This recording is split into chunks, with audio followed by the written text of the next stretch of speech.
Kenapa ibu butuh kunci rumah suamiku? Menantuku, Dewi, melemparkan pertanyaan itu padaku sore itu, ketika aku sedang meraba-raba tas tanganku dengan panik, mencoba menemukan kunciku. Kami berada di ruang tamu rumah anakku, Arman, dan aku hanya datang untuk kunjungan singkat, seperti yang selalu aku lakukan setiap Selasa sore. Tapi hari itu, ada sesuatu yang berubah di matanya. Ada ketenangan yang baru, jarak yang belum pernah aku sadari sebelumnya atau mungkin aku menyadarinya tapi memilih untuk mengabaikannya, seperti yang dilakukan para ibu ketika kami tidak ingin melihat hal yang jelas. Aku terdiam kaku, tanganku masih di dalam tas, merasakan jari-jariku menyentuh setiap benda, mencari kunci sialan yang aku yakin sudah aku masukkan ke sana pagi itu. Nada suaranya tidak kasar, bukan bentakan, tapi lebih buruk. Itu adalah ketenangan yang dingin. Cara mengucapkan setiap kata seolah-olah dia sedang menjelaskan sesuatu kepada anak bodoh yang tidak mengerti aturan dasar hidup bersama. Aku tidak bisa menemukannya, Dewi. Aku selalu meninggalkannya di saku samping ini, tapi hari ini tidak ada. Jawabku, berusaha menjaga ketenangan, berusaha untuk tidak menunjukkan rasa terhina yang mulai merayap di tenggorokanku seperti simpul yang erat. Dia berdiri di samping jendela ruang tamu, dengan tangan terlipat di dada, mengamatiku dengan tatapan yang sudah aku kenali dalam beberapa bulan terakhir. Itu bukan permusuhan terbuka, itu sesuatu yang lebih halus, lebih berbahaya. Itu seperti dia sedang mempelajariku, mengevaluasi setiap gerakanku untuk menemukan cacat, kesalahan yang akan membenarkan apa yang jelas-jelas sudah dia pikirkan tentangku. Siti, dia menyebut nama lengkapku, dia tidak pernah memanggilku ibu atau mama mertua. Selalu Siti menciptakan jarak formal yang lebih menyakitkan daripada penghinaan langsung. Aku rasa ibu harus bertanya pada diri sendiri kenapa ibu benar-benar perlu memiliki akses permanen ke rumah ini. Arman dan aku adalah keluarga sekarang. Kami punya privasi kami, waktu kami sendiri. Tidak sehat jika ibu keluar masuk sesuka hati. Aku merasakan udara di ruangan itu menjadi lebih berat. Ruang tamu yang sama tempat aku membantu Arman mengecat dinding 3 tahun lalu, tempat kami merakit setiap furnitur bersama, tempat aku secara pribadi menggantung gorden krem yang sekarang. Dewi pandang dengan jijik setiap kali dia berkunjung, mengatakan gorden itu terlalu kuno untuk gayanya. Dewi, aku tidak masuk sesuka hati. Aku selalu menekan bel. Aku selalu memberitahu sebelum datang. Kunci itu hanya untuk keadaan darurat. Kamu tahu itu. Aku mencoba menjelaskan, merasakan suaraku terdengar lebih lemah dari yang aku inginkan, lebih defensif. Keadaan darurat, dia mengulanginya, dan tertawa sebentar, kering, tanpa ada humor. Keadaan darurat seperti apa, Siti? Seperti datang untuk memeriksa apakah kami membersihkan dapur dengan baik? Seperti masuk untuk menyiram tanaman ibu yang bersikeras ibu tinggalkan di sini? Meskipun aku sudah bilang ribuan kali bahwa aku tidak suka punya banyak tanaman di rumah, setiap kata adalah tuduhan yang disamarkan sebagai pertanyaan. Setiap kalimat adalah pengingat bahwa aku sedang dihakimi, diukur, ditemukan kurang dalam setiap aspek. Dan yang terburuk dari semuanya, dia memiliki kemampuan mengerikan untuk membuat semuanya terdengar masuk akal, menyajikan keluhannya sebagai kekhawatiran yang sah dari seorang istri yang hanya ingin melindungi pernikahannya. Aku menelan ludah dan terus mencari di tasku. Meskipun aku sudah tahu kuncinya tidak ada di sana, aku memeriksa kompartemen utama lagi, saku samping, bahkan tempat kecil bersleting tempat aku menyimpan dokumenku. Tidak ada. Seluruh gantungan kunciku telah menghilang, yang memiliki liontin perak berbentuk hati yang Arman berikan kepadaku pada ulang tahunku yang ke-60. Dengar, aku tidak tahu di mana itu. Mungkin aku meninggalkannya di rumah tanpa sadar. Aku berbohong, karena aku tahu betul bahwa aku membawanya. Aku mengingatnya dengan sempurna di tanganku ketika aku menutup pintu apartemenku sore itu. Bisakah kamu meminjamkan kunci setmu untuk membuat duplikat? Aku janji akan mengembalikannya besok. And then divisions, do it in divisions, and then divisions, and divisions. Dewi kemudian mendekat, berjalan perlahan ke tempatku berdiri, dan aku bisa melihat bibirnya melengkung menjadi sesuatu yang dimaksudkan sebagai senyum pengertian, tetapi bagiku lebih terlihat seperti seringai kemenangan tertahan. Siti, aku rasa ini adalah sebuah isyarat. Isyarat bahwa mungkin sudah waktunya ibu mendefinisikan ulang hubungan ibu dengan rumah ini.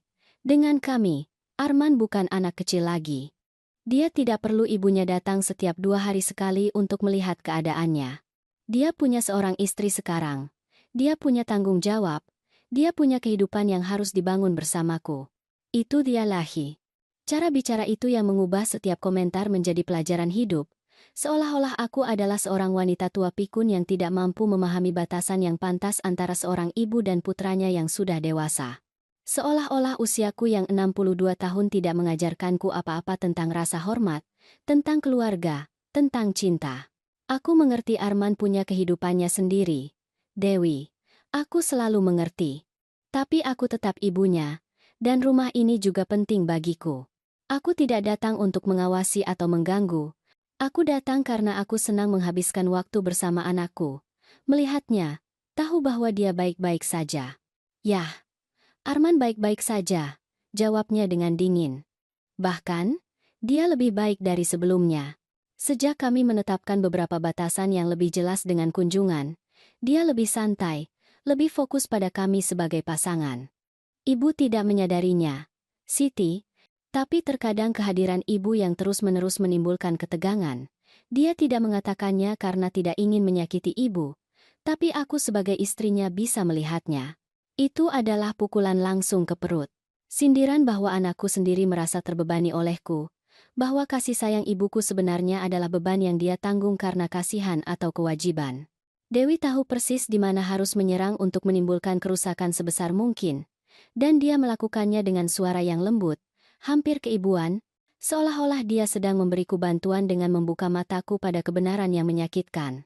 Jika Arman merasakan itu, dia akan mengatakannya padaku. Jawabku, meskipun suaraku sedikit bergetar.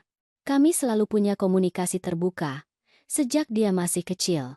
Oh ya, dan kapan terakhir kali kalian berdua memiliki percakapan nyata? Hanya kalian berdua, tanpa kehadiranku. Kapan terakhir kali Arman mencarimu atas inisiatifnya sendiri dan bukan karena ibu muncul di sini? Aku tidak bisa menjawab itu. Dewi telah menyentuh luka yang selama berbulan-bulan aku abaikan sendiri.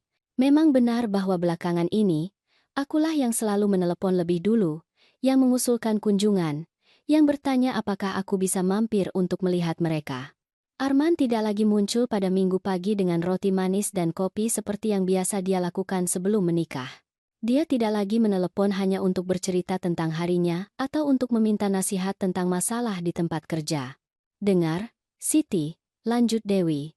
Dan kali ini suaranya mengambil nada yang hampir berbelas kasih yang terasa lebih tak tertahankan daripada kedinginannya sebelumnya. Aku sungguh tidak ingin menjadi orang jahat dalam cerita ini. Aku tahu ibu membesarkan Arman sendirian setelah suamimu meninggal. Aku tahu ibu melakukan banyak pengorbanan untuknya, dan itu mengagumkan. Tapi sekarang dia berusia 25 tahun. Dia punya seorang istri, dan dia butuh ruang untuk tumbuh sebagai pria, untuk membangun keluarganya sendiri tanpa merasa harus mengurus ibu sepanjang waktu. Aku tidak pernah memintanya untuk mengurusku, protesku, merasakan kemarahan mulai menggantikan kesedihan di dadaku. Aku punya kehidupanku sendiri, pekerjaanku, teman-temanku. Aku bukan seorang ibu tua yang bergantung yang tidak punya pekerjaan lain selain mengganggu anaknya. Unsafe, there's no raz, grandma's one. Kalau begitu buktikan, tantangnya, melangkah lebih dekat. Buktikan dengan membiarkannya hidup tanpa muncul di sini setiap Selasa dan setiap Jumat. Buktikan dengan tidak meneleponnya 3 kali sehari untuk menanyakan apakah dia sudah makan siang atau apakah dia punya pakaian bersih. Buktikan dengan menerima bahwa ibu bukan lagi wanita paling penting dalam hidupnya. Aku sekarang yang paling penting. Itu dia. Akhirnya dia mengatakan dengan lantang apa yang telah dia sindir selama berbulan-bulan dengan gerak-geriknya, tatapannya, komentar-komentarnya yang tampaknya tidak bersalah. Ini bukan tentang kunci. Ini tidak pernah tentang kunci. Ini tentang kekuasaan, tentang wilayah, tentang siapa yang berhak mencintai Arman dan dengan cara apa. Aku terdiam, menatapnya tajam, mencoba mencerna apa yang baru saja aku dengar. Dewi membalas tatapanku tanpa berkedip, dengan keyakinan mutlak dari seseorang yang tahu bahwa dia memegang semua kartu di tangannya. Dia tidur setiap malam di samping anakku, dia berbagi kehidupan sehari-harinya, dia memiliki akses ke pikiran terdalamnya. Dan aku hanyalah ibu yang tinggal 20 menit jauhnya, menunggu sisa-sisa perhatian. Aku rasa lebih baik aku pergi, kataku akhirnya, menutup tasku dengan tangan gemetar. Ketika aku menemukan kunciku, aku akan memberitahumu. It's not blast time. Siti, tunggu. Dia memanggilku ketika aku sudah berjalan menuju pintu. Jangan pergi dalam keadaan marah. Aku hanya ingin ibu mengerti situasinya. Kita bisa memiliki hubungan yang baik, aku dan ibu, tapi dengan batasan yang jelas. Aku bukan musuh ibu. Aku berbalik untuk menatapnya sekali lagi sebelum keluar. Dia berdiri di sana di tengah ruang tamu, di rumah yang aku bantu beli, dikelilingi oleh furnitur yang aku bantu bayar ketika Arman baru memulai pekerjaannya dan tidak punya cukup tabungan. Dan dia berbicara kepadaku tentang batasan, tentang rasa hormat, tentang ruang pribadi, seolah-olah aku adalah penyusup dan bukan wanita yang telah memberikan segalanya untuk putra yang sekarang dia klaim sepenuhnya miliknya. Kamu benar, Dewi, kataku dengan ketenangan yang mengejutkan diriku sendiri. Kamu bukan musuhku, dan aku juga bukan musuhmu. Tetapi jika suatu hari kamu punya anak, kamu akan mengerti bahwa cinta seorang ibu tidak bisa dibatasi semudah yang kamu kira. Sampai jumpa. Aku meninggalkan rumah itu dengan beban di dada yang belum pernah aku rasakan selama bertahun-tahun. Aku berjalan ke mobilku yang diparkir di jalan. Aku membuka pintu dan duduk di kursi pengemudi tanpa menyalakan mesin. Tanganku gemetar begitu keras sehingga aku harus menekannya ke kakiku untuk mengendalikannya. Aku menarik napas dalam-dalam. 1, 2, 3 kali, mencoba untuk tidak menangis di tengah jalan di mana tetangga manapun bisa melihatku. Bagaimana aku sampai pada titik ini? Kapan tepatnya hubunganku dengan Arman berubah begitu banyak? Aku mencoba mengingat momen yang tepat, percakapan tertentu, insiden yang menandai sebelum dan sesudah. Tetapi aku tidak dapat menemukannya. Itu adalah proses bertahap, begitu lambat sehingga aku tidak menyadarinya sampai semuanya sudah terlambat. Aku ingat ketika Arman memperkenalkanku pada Dewi 2 tahun lalu. Itu terjadi di sebuah restoran Italia, salah satu tempat kecil dan nyaman di mana mereka menyajikan pasta dalam porsi besar. Dia datang sambil menggandeng tangannya, tersenyum, ramah, bertanya tentang pekerjaanku sebagai sekretaris di sebuah perusahaan akuntansi. Dia tampak seperti gadis yang menyenangkan bagiku, mungkin sedikit tertutup, tapi tidak ada yang membuatku curiga tentang apa yang akan terjadi selanjutnya. Mama, aku sangat bahagia, kata Arman padaku malam itu, dengan cahaya di matanya yang dimiliki pria ketika mereka jatuh cinta dalam-dalam. Dewi spesial, dia berbeda dari semua gadis yang pernah aku kenal. Aku pikir dia yang tepat. Dan aku senang untuknya, sungguh-sungguh senang. Aku bersulang dengan anggur murah dan memeluk gadis yang baru aku kenal itu, mendoakan yang terbaik untuknya, berharap dia akan membuat anakku bahagia. Betapa naifnya aku. Aku tidak melihat tanda-tanda, manipulasi kecil yang sudah mulai ditenun Dewi dengan kesabaran seekor laba-laba yang membangun jaringnya. Awalnya itu adalah hal-hal yang halus. Sebuah komentar tentang betapa larut malam aku menelepon, menyarankan bahwa Arman perlu istirahat untuk pekerjaannya.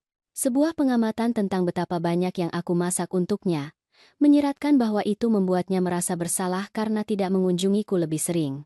Sebuah penyebutan santai tentang betapa pentingnya bagi pasangan muda untuk memiliki waktu sendiri, tanpa campur tangan dari luar. Aku mengabaikan tanda-tanda itu karena aku tidak ingin menjadi ibu mertua yang ikut campur dan paranoid yang ditertawakan semua orang. Aku tidak ingin menjadi stereotip ibu posesif yang tidak bisa melepaskan anaknya, jadi aku mengambil langkah mundur. Aku mengurangi panggilanku. Aku menunggu Arman menghubungiku alih-alih aku yang menghubunginya lebih dulu. Dan Armanku yang manis, juga mulai menjauh. Bukan dengan cara yang dramatis, bukan dengan percakapan di mana dia mengatakan bahwa dia butuh ruang. Hanya saja panggilannya menjadi kurang sering, kunjungannya lebih singkat, pelukannya lebih tergesa-gesa. Dan ketika aku bertanya apakah semuanya baik-baik saja, dia menjawab dengan senyum lelah yang tidak lagi memberitahuku apa-apa karena kata-kata yang keluar dari mulutnya bersifat umum dan hampa. Semuanya sempurna, Ma. Hanya saja pekerjaan membuatku sangat sibuk. Aku baik-baik saja, Ma. Jangan terlalu khawatir. Dewi mengirimkan salam. Dia bilang kita harus mengadakan makan malam segera. Instant dan welho. Janji-janji kosong. Percakapan dangkal. Jarak yang semakin membesar tanpa salah satu dari kami punya keberanian untuk membicarakannya secara langsung. dan aku menyerah. Aku meyakinkan diriku sendiri bahwa begitulah keadaannya ketika anak-anak menikah, bahwa wajar jika mereka memprioritaskan istri mereka daripada ibu mereka. Tetapi sekarang, duduk di mobilku di depan rumah anakku, dengan kata-kata Dewi masih bergema di telingaku, aku menyadari bahwa ada sesuatu yang sangat salah dalam semua ini. Tidak wajar jika seorang istri melihat ibu suaminya sebagai ancaman. Tidak normal jika aku harus meminta izin tersirat untuk melihat anakku sendiri. Tidak adil jika aku dibuat merasa bersalah atas cinta yang aku rasakan untuk manusia yang aku lahirkan ke dunia dan besarkan sendirian. Aku menyalakan mesin mobil dan mengemudi menuju apartemenku secara otomatis, tanpa benar-benar memperhatikan jalanan yang aku lewati.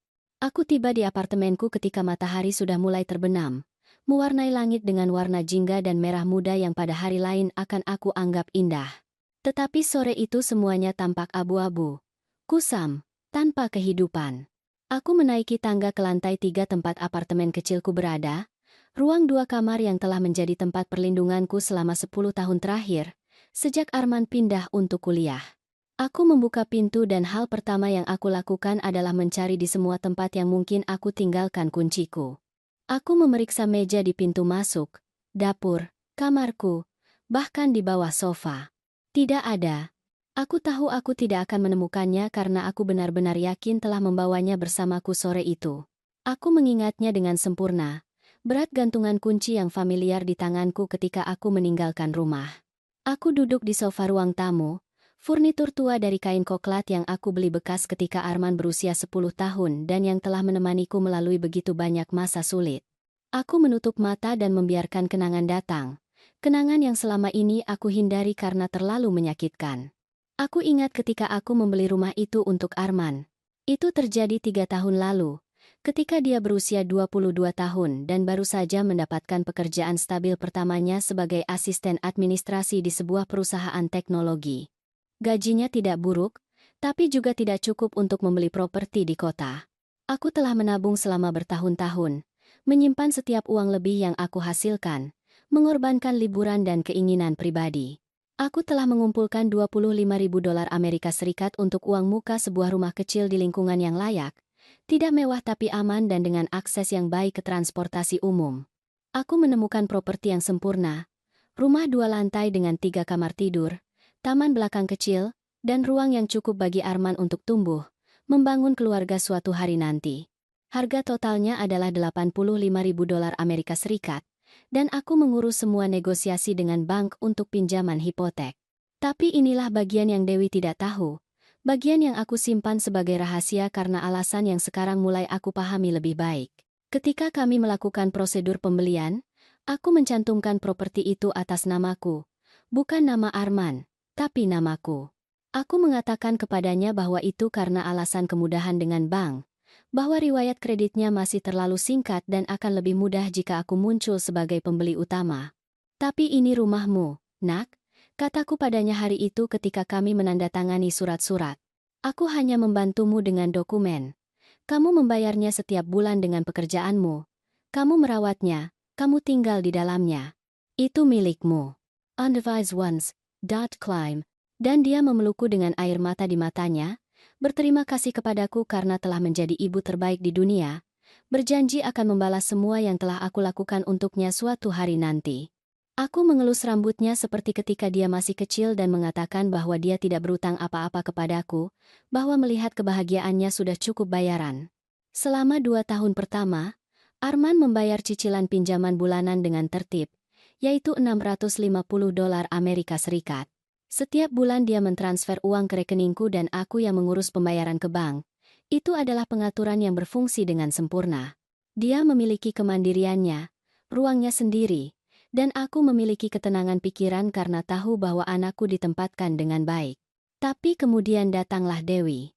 Dia pindah bersamanya 6 bulan setelah mereka mulai berkencan. Dan sejak saat itu, segalanya mulai berubah. Dia mulai mendekorasi rumah sesuai keinginannya, membeli furnitur baru, mengganti gorden, dan mengecat dinding. Dan dengan setiap perubahan yang dia lakukan, rasa kepemilikannya terhadap tempat itu menjadi lebih kuat. Aku bangkit dari sofa dan berjalan menuju kamarku, tempat aku menyimpan semua dokumen pentingku dalam kotak aman di dalam lemari. Aku mengeluarkan kotak itu, memutar kombinasi pada gembok, dan membukanya. Di sana, tersusun dalam folder berbagai warna, adalah akta kelahiranku, ijazah sekolah menengahku, akta kepemilikan rumah Arman. Aku mengambil folder hijau tempat dokumen rumah berada dan membukanya di atas tempat tidurku. Aku membalik halaman perlahan, membaca setiap klausa, setiap istilah hukum, membenarkan apa yang sudah aku ketahui. Rumah itu atas namaku. Siti Godines adalah pemilik sah yang terdaftar di Kota Madya. Arman muncul di beberapa dokumen sebagai penghuni dan yang bertanggung jawab atas pembayaran, tetapi secara hukum, properti itu adalah milikku. Aku tidak pernah berpikir untuk menggunakan ini untuk melawannya. Aku bahkan tidak pernah mempertimbangkan untuk menyebutkan detail ini karena bagiku itu tidak relevan. Aku membeli rumah itu untuk anakku, dan dalam pikiranku itu selalu miliknya, tidak peduli apa yang dikatakan surat-surat itu. Tetapi sekarang, setelah percakapan dengan Dewi, setelah mendengarnya mengatakan dengan sangat yakin bahwa itu adalah rumah suaminya, ada sesuatu yang berubah di dalam diriku. Itu bukan balas dendam yang aku rasakan, tidak persis. Itu lebih merupakan semacam pencerahan, kejelasan mendadak tentang situasi yang sebenarnya. Dewi telah memperlakukanku sebagai penyusup di rumah yang bahkan secara hukum bukan miliknya atau Arman. Dia berbicara kepadaku tentang batasan dan rasa hormat sementara dia tinggal di properti yang aku beli dengan keringatku, dengan bertahun-tahun menabung dan berkorban. Aku menyimpan dokumen itu kembali ke dalam kotak dan menutupnya dengan hati-hati. Aku belum tahu apa yang akan aku lakukan dengan informasi itu, tetapi sesuatu memberitahuku bahwa penting untuk memilikinya. Untuk pertama kalinya dalam beberapa bulan, mungkin bertahun-tahun, aku merasa bahwa aku memiliki sedikit kekuasaan dalam situasi ini yang telah menjadi sangat tidak seimbang. Malam itu aku hampir tidak bisa tidur. Aku tetap terjaga di tempat tidur, menatap langit-langit, memikirkan semua penghinaan kecil yang telah aku derita dari Dewi selama beberapa bulan terakhir. Komentar tentang pakaianku yang terlalu kuno, saran-sarannya bahwa aku harus mencari hobi baru yang sesuai untuk usiaku, cara dia selalu menemukan alasan untuk mempersingkat kunjunganku. Aku ingat hari pernikahannya dengan Arman, setahun yang lalu. Itu adalah upacara kecil di halaman rumah, karena mereka memutuskan tidak ingin menghabiskan banyak uang untuk pesta besar. Aku telah menyumbang $3.000 Amerika Serikat untuk membantu biaya, uang yang aku ambil dari tabungan daruratku tanpa berpikir dua kali karena aku ingin anakku memiliki hari yang istimewa. Tetapi selama seluruh perayaan, Dewi hampir tidak berbicara denganku. Dia sibuk melayani teman-temannya, orang tuanya yang datang dari kota lain, rekan kerja Arman. Aku duduk di sudut halaman, tersenyum untuk foto ketika diminta, merasa seperti tamu biasa daripada ibu pengantin pria. Dan ketika tiba waktunya untuk tarian tradisional antara pengantin pria dan ibunya, Dewi menyarankan agar mereka lebih baik melakukan tarian kelompok dengan semua tamu untuk memecahkan tradisi lama dan menciptakan momen yang lebih inklusif. Arman setuju, menatapku dengan permintaan maaf yang malu-malu di matanya yang aku terima dengan senyuman karena aku tidak ingin merusak harinya. Tetapi malam itu, ketika aku kembali sendirian ke apartemenku setelah pernikahan, aku menangis selama berjam-jam. Aku menangisi tarian yang tidak pernah kami lakukan itu. Tradisi yang aku impikan sejak Arman masih kecil dan dia menginjak kakiku saat aku mengajarinya menari di ruang tamu lama kami. Aku menangis karena aku menyadari bahwa aku kehilangan anakku sedikit demi sedikit dan aku tidak tahu bagaimana menghentikannya. Telepon berdering pukul 11 malam, membuyarkan pikiranku. Itu Arman. Jantungku melonjak penuh harapan, berpikir bahwa mungkin dia telah menyadari kesedihanku sore itu, bahwa mungkin dia akan bertanya apakah aku baik-baik saja, meminta maaf atas perilaku Dewi. "Mama?" Suaranya terdengar lelah di ujung telepon.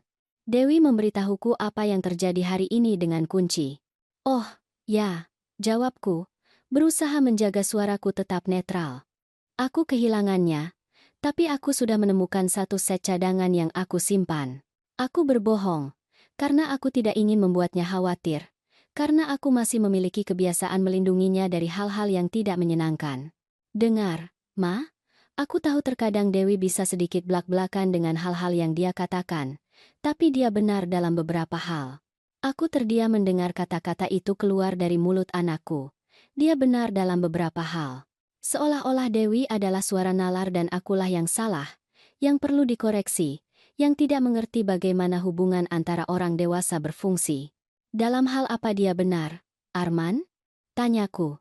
Dan kali ini aku tidak bisa menyembunyikan rasa sakit dalam suaraku, bahwa aku tidak boleh punya kunci rumahmu, bahwa aku terlalu mengganggu, bahwa cinta ibuku adalah beban bagimu. Ma, jangan menaruh kata-kata di mulutku, jawabnya dengan desahan frustrasi. Dewi tidak mengatakan itu persis. Dia hanya mencoba menetapkan batasan yang sehat untuk pernikahan kami. Semua buku yang kami baca tentang hubungan mengatakan bahwa penting bagi pasangan untuk memiliki ruang pribadi mereka, tanpa campur tangan dari anggota keluarga. Buku. Ulangku dengan rasa tidak percaya. Sekarang kamu perlu membaca buku untuk tahu bagaimana memperlakukan ibumu sendiri? Arman, aku membesarkanmu sendirian selama 25 tahun. Ayahmu meninggal ketika kamu berusia 4 tahun dan aku hanya memiliki pekerjaan sekretarisku dan tekad untuk memberimu kehidupan yang baik.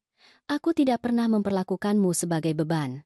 Aku tidak pernah membuatmu merasa bahwa kamu adalah gangguan dalam hidupku. Dan sekarang ternyata akulah yang mengganggu hidupmu. Bukan begitu, Ma. Mama melebih-lebihkan. Dewi hanya ingin kita memiliki hubungan yang lebih dewasa, lebih sebagai orang dewasa. Aku bukan anak kecil lagi yang butuh ibunya datang untuk menjaganya sepanjang waktu. Dan kapan aku bertindak seolah-olah kamu adalah anak kecil? Suaraku meninggi sekarang. Frustrasi yang terpendam selama berbulan-bulan akhirnya menemukan jalan keluar.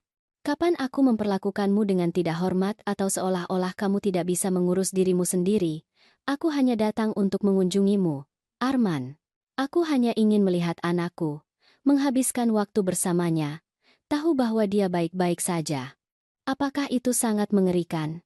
Apakah itu sangat mengganggu? Ada keheningan panjang di ujung telepon.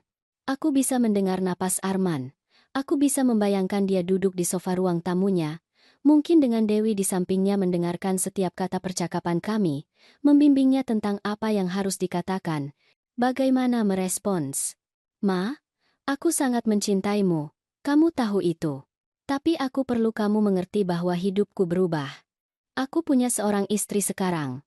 Aku punya tanggung jawab padanya juga. Aku tidak bisa selalu tersedia untukmu seperti dulu. Aku tidak pernah memintamu untuk selalu tersedia, jawabku, merasakan air mata mulai menumpuk di mataku. Aku hanya memintamu untuk tidak memperlakukanku seperti orang asing, untuk tidak membiarkan istrimu tidak menghormatiku di rumahmu sendiri, untuk mengingat bahwa aku juga bagian dari hidupmu. Tan berandera, bright 409 and 4 of. Dewi tidak menghormati Mama. Dia hanya jujur padamu tentang apa yang dia rasakan. Itulah yang dilakukan orang dewasa, Ma. Membicarakan semuanya secara langsung alih-alih menyimpan kebencian. Itu dia lagi, kata itu. Dewasa. Seolah-olah aku adalah seorang remaja manja yang tidak bisa menangani percakapan orang dewasa. Seolah-olah perasaanku yang terluka adalah bukti ketidakdewasaanku alih-alih menjadi respons normal terhadap perlakuan buruk. Baiklah, Arman. Kataku akhirnya, menyeka air mataku dengan punggung tangan. Aku mengerti pesannya. Aku akan memberimu ruang yang kalian butuhkan. Aku tidak akan mengganggu kalian lagi dengan kunjungan yang tidak tepat waktu. Ma, Mama tidak perlu bersikap seperti ini. Tidak ada yang bilang Mama tidak bisa datang mengunjungi kami. Kami hanya meminta Mama memberitahu lebih awal, menghormati jadwal kami, mengerti bahwa terkadang kami akan sibuk dan tidak bisa menerima Mama. Tanca Rose, Andedanya Landing. Havilailing di Dendes, to the waters. Aku selalu memberitahu sebelum pergi, Arman. Aku selalu menelepon atau mengirim pesan. Tapi sepertinya itu tidak pernah cukup untuk Dewi. Selalu ada sesuatu yang aku lakukan salah. Selalu ada aturan baru yang harus aku ikuti. Karena Mama tidak menghormati aturan yang sudah kami berikan, jawabnya. Dan untuk pertama kalinya aku mendengar nada kejengkelan yang nyata dalam suaranya. Kami meminta Mama untuk tidak datang sebelum pukul 4 sore pada akhir pekan, karena itu adalah pagi pribadi kami. Dan Mama muncul Sabtu lalu pukul 2. Kami bilang jangan membawa terlalu banyak makanan setiap kali Mama datang, karena kami mencoba memasak lebih banyak sendiri. Dan Mama terus datang dengan 3 kotak penuh. Setiap tuduhan adalah tusukan. Hal-hal yang aku lakukan dengan cinta, dengan niat untuk membantu, untuk menunjukkan kasih sayang, sekarang disajikan sebagai pelanggaran privasi mereka, sebagai tindakan intrusi yang tidak diinginkan. Kau tahu, Arman, kamu benar dalam segala hal. Aku yang salah. Aku adalah ibu yang mengerikan yang tidak tahu cara menghormati batasan. Tapi izinkan aku mengatakan sesuatu yang mungkin belum Dewi jelaskan padamu dalam buku-buku yang sering kalian baca itu. Suatu hari nanti kamu akan membutuhkanku. Kamu akan ingin datang ke rumahku untuk lari dari masalah, untuk mencari nasihat, untuk merasa didengarkan. Dan hari itu aku akan ada di sini untukmu, karena itulah yang dilakukan seorang ibu. Tapi aku tidak akan terus memohon sisa-sisa perhatianmu. Aku tidak akan terus meminta maaf karena terlalu mencintaimu. Mama bersikap dramatis. Tidak, Arman, aku jujur. Dan karena kita bicara tentang kejujuran, izinkan aku bertanya sesuatu. Apakah kamu benar-benar merasa bahwa aku adalah beban dalam hidupmu? Atau apakah Dewi yang meyakinkanmu akan hal itu? Keheningan lain. Yang ini lebih berat, lebih syarat makna. Ketika Arman akhirnya berbicara, suaranya hampir tidak terdengar. Aku tidak berpikir Mama adalah beban. Tapi Dewi benar bahwa terkadang Mama terlalu bergantung, dan itu membuatku merasa bersalah ketika aku ingin melakukan hal-hal hanya dengannya, ketika aku ingin memprioritaskan pernikahanku. Asman Mandaus, Adolke, Tadiskama Gendaus, tuh. Kalau begitu lakukan, nak, prioritaskan pernikahanmu. Aku tidak akan menghentikanmu.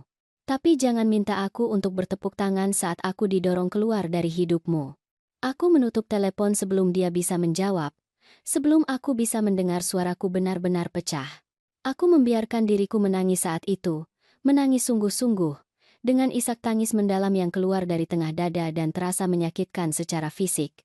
Aku menangisi hubungan yang aku miliki dengan anakku dan yang sekarang tampaknya hancur. Aku menangisi tahun-tahun yang aku dedikasikan untuk membesarkannya, untuk mencintainya, untuk membangun ikatan yang aku yakini tak terpecahkan. Tetapi aku juga menangisi diriku sendiri, karena begitu naif, karena percaya bahwa cinta sudah cukup, bahwa sejarah bersama berarti sesuatu, bahwa ikatan darah lebih kuat daripada manipulasi seorang wanita yang baru 2 tahun hadir dalam kehidupan anakku.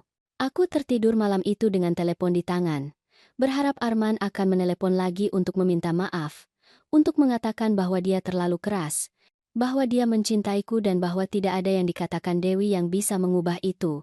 Tetapi panggilan itu tidak pernah datang. Hari-hari berikutnya terasa aneh, kosong.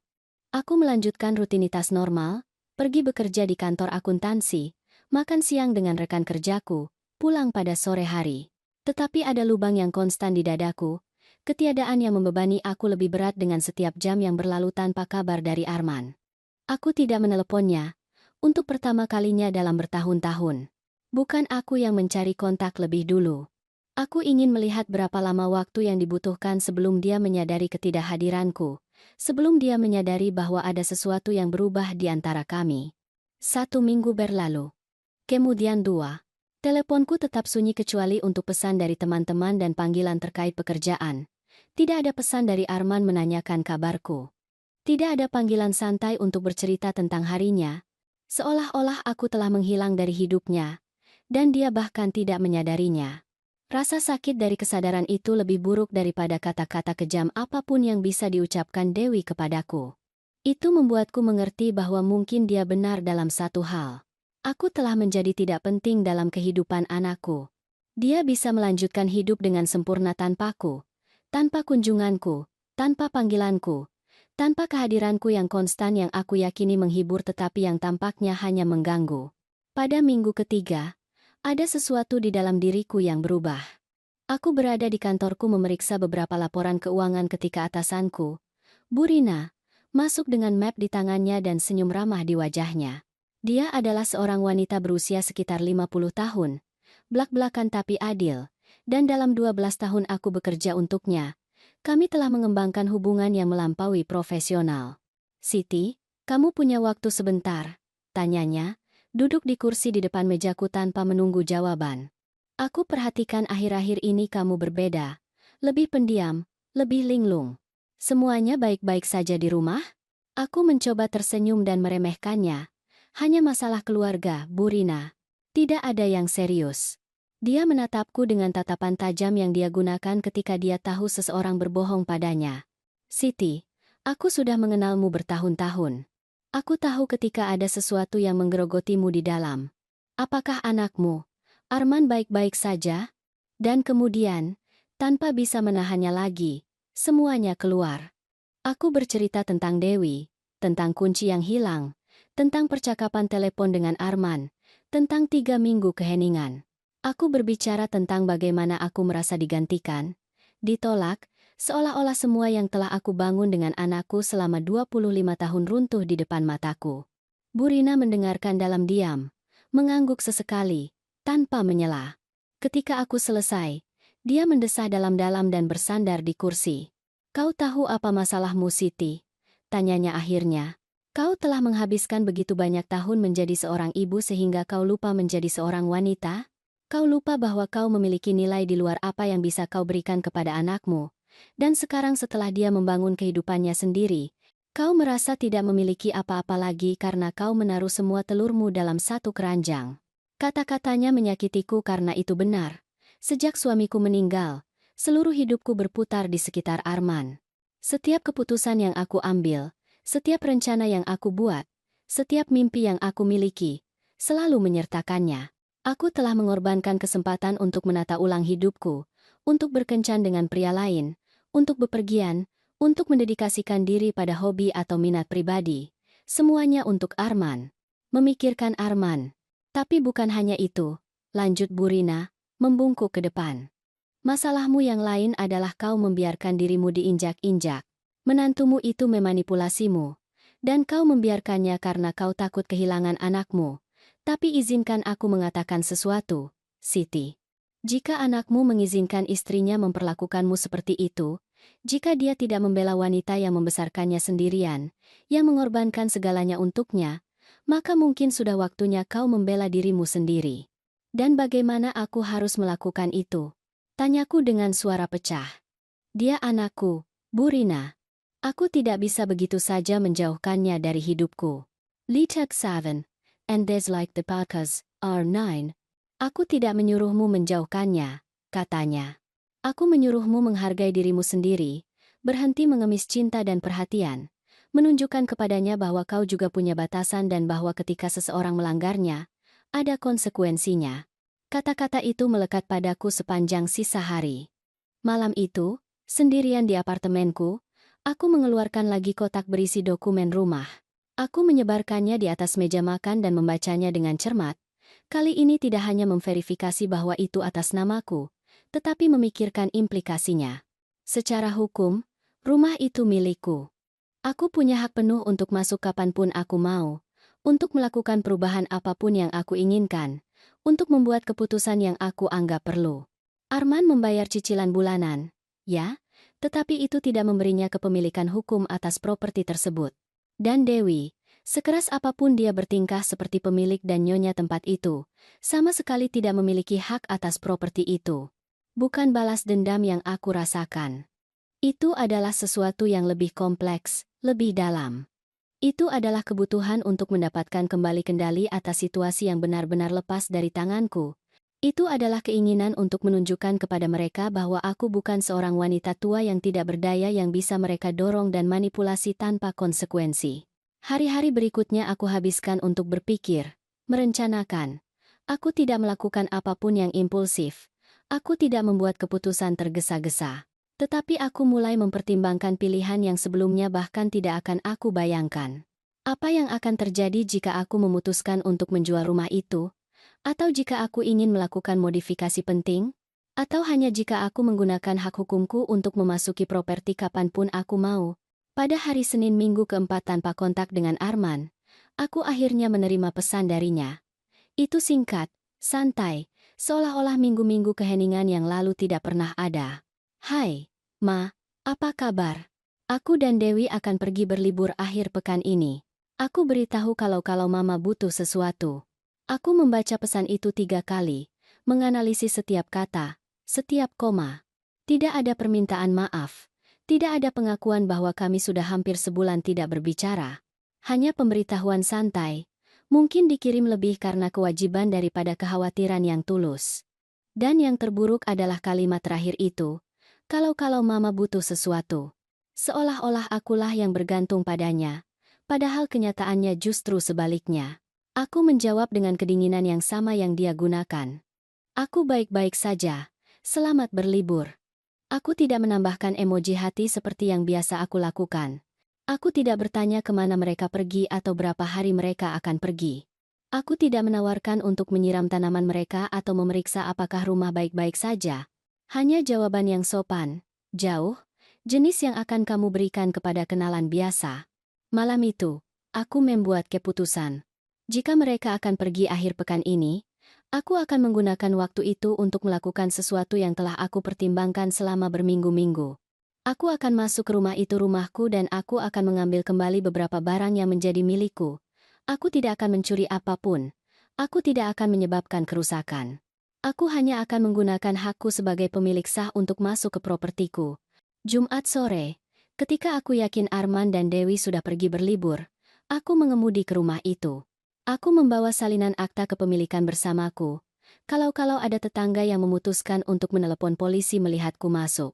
Aku juga membawa kunci yang seharusnya hilang, tetapi yang sebenarnya aku temukan beberapa hari kemudian di dasar tasku, persis di tempat yang aku ingat telah aku letakkan. Aku selalu curiga bahwa Dewi telah mengambilnya hari itu dan kemudian mengembalikannya ke tasku tanpa aku sadari, hanya untuk menciptakan drama kunci yang hilang dan memiliki alasan untuk menghadapiku.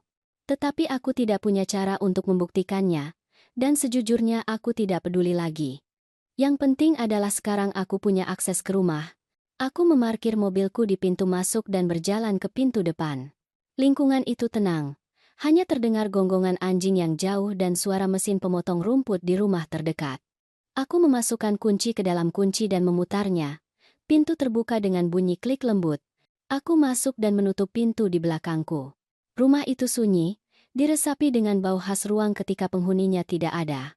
Aku melihat sekeliling ruang tamu dan merasakan campuran aneh antara keakraban dan keterasingan. Aku mengenali ruang ini. Aku telah membantu membangunnya, tetapi pada saat yang sama terasa asing, diubah oleh kehadiran Dewi menjadi sesuatu yang tidak lagi aku miliki secara emosional. Aku berjalan perlahan melalui ruang tamu, mengamati perubahan yang telah dilakukan sejak kunjungan terakhirku. Gorden yang aku gantung telah diganti dengan yang baru berwarna krem, lebih modern tapi tanpa karakter. Foto-foto keluarga yang biasa menghiasi rak perapian telah dikurangi menjadi hanya 2, foto pernikahan Arman dan Dewi dan foto mereka berdua di pantai saat liburan. Foto-foto Arman kecil, foto kami berdua, telah hilang. Aku pergi ke dapur dan membuka lemari. Di sana ada kotak-kotak yang aku bawa selama berbulan-bulan, ditumpuk di sudut, terlupakan. Beberapa masih memiliki sisa makanan kering, seolah-olah tidak ada yang repot-repot mencucinya setelah mengosongkannya. Aku merasakan sakit melihat itu. Aku telah menyiapkan makanan itu dengan cinta, memikirkan anakku, ingin memastikan dia makan dengan baik, dan di sana mereka, diperlakukan seperti sampah yang bisa dibuang. Aku menaiki tangga menuju lantai 2. Ada 3 kamar tidur, yang utama tempat Arman dan Dewi tidur, satu yang mereka gunakan sebagai kantor, dan yang ketiga yang hampir kosong kecuali beberapa kotak. Aku memasuki kamar tidur utama dan berhenti di ambang pintu. Tempat tidur tertata rapi dengan spray abu-abu dan bantal dekoratif putih. Ada lemari besar di dinding, dengan beberapa produk kecantikan Dewi tertata di atasnya. Di meja samping tempat tidur di sisi yang aku duga adalah milik Arman, ada foto berbingkai. Aku mendekat untuk melihatnya lebih baik dan merasakan jantungku menciut. Itu adalah foto Dewi dan Arman saat bulan madu mereka, berpelukan di depan matahari terbenam. Indah, romantis, sempurna.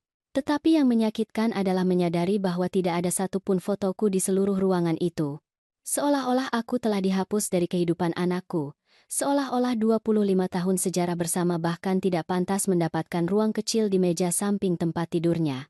Aku keluar dari kamar itu dengan beban di dada. Aku pergi ke kantor dan menyalakan lampu. Ada meja dengan komputer, rak buku, dan lemari arsip kecil di sudut. Aku mendekati lemari arsip, tanpa niat untuk memeriksa apapun yang bersifat pribadi, hanya mengamati. Itu terkunci. Saat itulah aku melihat sesuatu di atas meja. Folder terbuka dengan dokumen yang tampak penting. Aku mendekat dan Meskipun aku tahu aku seharusnya tidak, aku tidak bisa menahan diri untuk melihat. Itu adalah laporan keuangan Bank Arman dan Dewi. Rupanya mereka memiliki rekening bersama, dan angka-angka yang aku lihat mengejutkanku. Ada beberapa tagihan baru-baru ini untuk jumlah yang signifikan. $1.200 Amerika Serikat di toko furnitur. $800 Amerika Serikat di restoran mewah. $500 Amerika Serikat untuk pakaian. $300 Amerika Serikat di spa. Pengeluaran menumpuk halaman demi halaman, menunjukkan gaya hidup yang, jujur saja, tampak berlebihan untuk gaji Arman. Aku terus memeriksa surat-surat itu, membenarkan rasa ingin tahuku dengan mengatakan pada diriku sendiri bahwa, sebagai pemilik rumah, aku berhak tahu bagaimana mereka mengelola keuangan mereka, dan itu bisa memengaruhi pembayaran bulanan. Dan kemudian aku menemukan sesuatu yang membuatku berhenti tiba-tiba. Itu adalah surat dari bank, tertanggal 2 minggu yang lalu. Pemberitahuan bahwa pembayaran hipotek bulan itu telah ditolak karena dana tidak mencukupi. Itu adalah pertama kalinya dalam 3 tahun Arman tidak memenuhi pembayaran. Surat itu memperingatkan bahwa jika situasi tidak diselesaikan dalam 30 hari ke depan, denda keterlambatan akan mulai menumpuk dan, pada akhirnya, proses pemulihan properti dapat dimulai. Aku duduk di kursi meja, memegang surat itu dengan tangan gemetar. Apakah Arman mengalami masalah keuangan? Mengapa dia tidak memberitahuku apa-apa? Atau apakah dia bahkan tidak tahu bahwa pembayaran telah ditolak? Aku ingat bahwa akulah yang menerima pemberitahuan bank, karena rekening itu atas namaku. Surat ini mungkin telah tiba di kotak suratku dan aku belum melihatnya karena akhir-akhir ini aku jarang memeriksa surat menyuratku, terlalu tenggelam dalam kesedihanku sendiri. Tetapi kemudian aku melihat lagi laporan keuangan dengan semua pengeluaran berlebihan itu dan kebenaran menjadi jelas. Bukan karena Arman tidak punya uang. Itu karena mereka menghabiskannya untuk hal-hal lain. Dewi menghabiskannya untuk hal-hal lain. Sementara aku berkorban menyimpan setiap dolar Amerika Serikat, sementara mereka memperlakukanku sebagai beban dan mendorongku keluar dari kehidupan mereka. Mereka hidup di luar kemampuan mereka, membeli barang-barang yang tidak perlu, pergi ke restoran mahal, semuanya alih-alih memenuhi tanggung jawab dasar membayar rumah tempat mereka tinggal. Aku merasakan kemarahan dingin naik di dadaku. Itu bukan kemarahan yang meledak-ledak dan tidak rasional dari saat frustrasi. Itu adalah sesuatu yang lebih terhitung, lebih dalam. Itu adalah kemarahan seseorang yang akhirnya melihat dengan kejelasan total bagaimana dia telah dimanfaatkan, dimanipulasi, dibuang.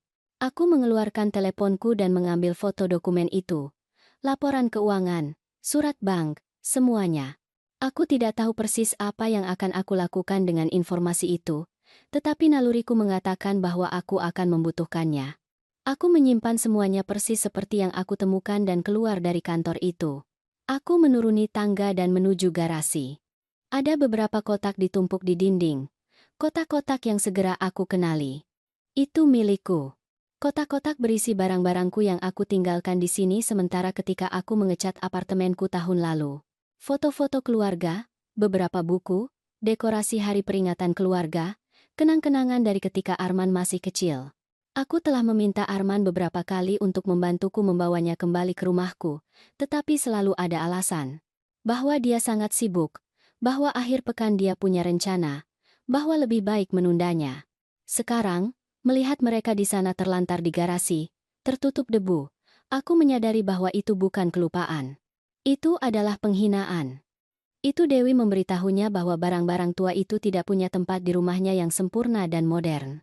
Aku membuka salah satu kotak dan mengeluarkan bingkai foto. Itu adalah foto Arman pada usia 6 tahun, tersenyum dengan gigi ompong, memegang gambar yang dia buat di sekolah. Aku ingat hari itu dengan sempurna. Itu adalah hari pertama sekolahnya dan dia sangat gugup sehingga aku harus menunggu di luar sekolah selama waktu istirahat kalau dia membutuhkanku. Ketika dia keluar, dia berlari ke arahku dengan gambar itu, sangat bangga dengan kreasinya. Aku menyimpan bingkai foto itu kembali ke dalam kotak dan memutuskan bahwa aku akan membawa kotak-kotak ini pulang. Bagaimanapun, itu milikku. Dan jika Arman dan Dewi tidak menginginkannya di sini, aku menginginkannya di apartemenku, di mana mereka akan dihargai, di mana mereka berarti lebih dari sekadar barang tua yang memenuhi ruang. Aku sedang memuat kotak kedua ke mobilku ketika aku mendengar mobil parkir di pintu masuk, Jantungku berdebar kencang. Arman dan Dewi seharusnya pergi sepanjang akhir pekan. Apakah mereka melupakan sesuatu? Apakah mereka mengubah rencana? Aku meletakkan kotak itu di lantai garasi dan berjalan menuju pintu masuk. Memang benar, itu adalah mobil Arman. Pintu pengemudi terbuka dan dia keluar, diikuti oleh Dewi dari sisi penumpang. Keduanya berhenti tiba-tiba melihatku di sana, berdiri di pintu masuk rumah dengan kunci di tangan. "Mama?" Suara Arman terdengar antara terkejut dan kesal. "Apa yang Mama lakukan di sini? Bagaimana Mama masuk?" Sebelum aku bisa menjawab, Dewi maju, berjalan cepat ke arahku dengan mata menyipit dalam ekspresi yang sudah aku kenal dengan baik. Ekspresi seseorang yang akan membuat keributan. "Siti, ini luar biasa. Ibu masuk ke rumah kami tanpa izin. Saat kami tidak ada, itu. Itu pelanggaran properti pribadi. Itu adalah penyusupan." Aku berdiri di sana, menatapnya tajam, merasakan ketenangan aneh menguasai diriku. Selama berminggu-minggu aku takut, terluka, tidak yakin. Tetapi pada saat itu, dengan dokumen kepemilikan tersimpan di tasku dan bukti pengeluaran berlebihan mereka difoto di teleponku, aku merasa lebih kuat daripada yang aku rasakan selama berbulan-bulan. "Itu bukan penyusupan ketika rumah itu milikku, Dewi," kataku dengan suara tenang tapi tegas. Dia tertawa menghina. "Rumah ibu? Apa yang ibu bicarakan? Ini rumah Arman. Rumah tempat tinggalku dan suamiku. Argodle. And then goes. Ini rumahku, ulangku." Kali ini mengeluarkan tasku dan mengeluarkan folder hijau berisi dokumen. "Ini atas namaku. Aku yang membelinya. Aku yang membayar uang muka. Pinjaman itu atas namaku. Dan menurut surat yang dikirim bank 2 minggu lalu, pembayaran bulan ini ditolak karena kekurangan dana." Aku melihat warna menghilang dari wajah Dewi. Arman mendekat dengan cepat, dengan ekspresi bingung. "Apa yang Mama bicarakan? Surat apa?" "Aku sudah melakukan pembayaran bulan ini. Aku mentransfernya seperti biasa. Itu tidak sampai ke rekening bank, Arman. Itu ditolak. Dan sementara itu, seperti yang aku lihat di laporan keuangan yang aku temukan di kantormu, kalian telah menghabiskan ribuan dolar Amerika Serikat untuk furnitur, restoran, dan pakaian." Ibu memeriksa dokumen pribadi kami. Suara Dewi naik 1 oktav. "Ibu masuk ke kantor kami dan memeriksa barang-barang kami. Arman, apakah kamu akan membiarkan ini? Ibumu benar-benar di luar kendali. Is then Duna man." Tetapi Arman menatapku dengan ekspresi yang belum pernah aku lihat sebelumnya. Ada kebingungan di sana, ya, tetapi juga sesuatu yang lain. Mungkin awal dari pemahaman, kebangkitan keraguan. "Ma, apakah rumah itu benar-benar atas nama Mama?" Tanyanya dengan suara lembut. "Ya, Arman, selalu begitu. Ketika kita membelinya, kita menaruh semuanya atas namaku karena riwayat kreditmu sangat singkat. Apakah kamu tidak ingat?